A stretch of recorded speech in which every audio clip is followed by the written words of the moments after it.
একটি মিনারের পাদবিন্দু থেকে কোনো একটি অট্টালিকার শীর্ষের উন্নতিকোণ 30 ডিগ্রি।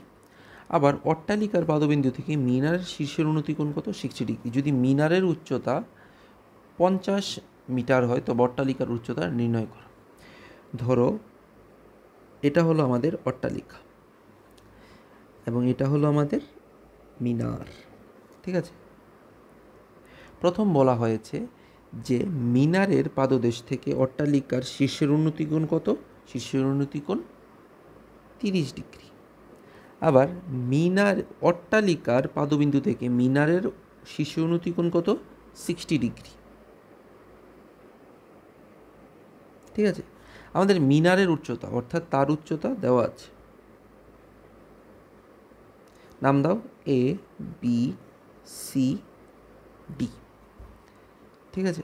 তো প্রথম আমি দেখতে পারবো যে আমাদের কি প্রয়োজন, আমাদের অট্টালিকার উচ্চতার প্রয়োজন। তো অট্টালিকার উচ্চতাকে আমি এইচ ধরতে পারি।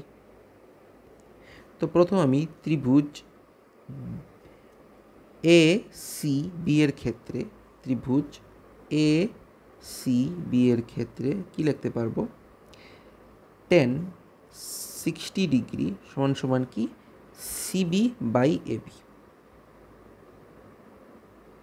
tan 60 মান কত? √3।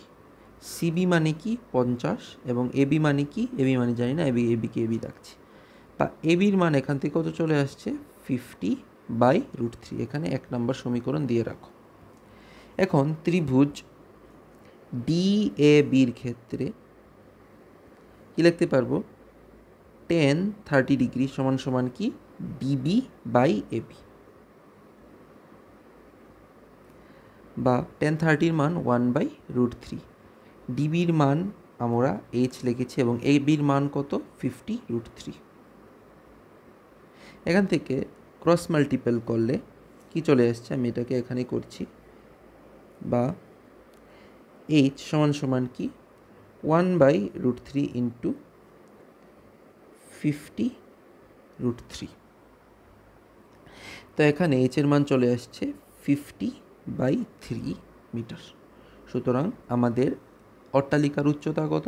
আমাদের অট্টালিকার উচ্চতা হলো 50/3 মিটার।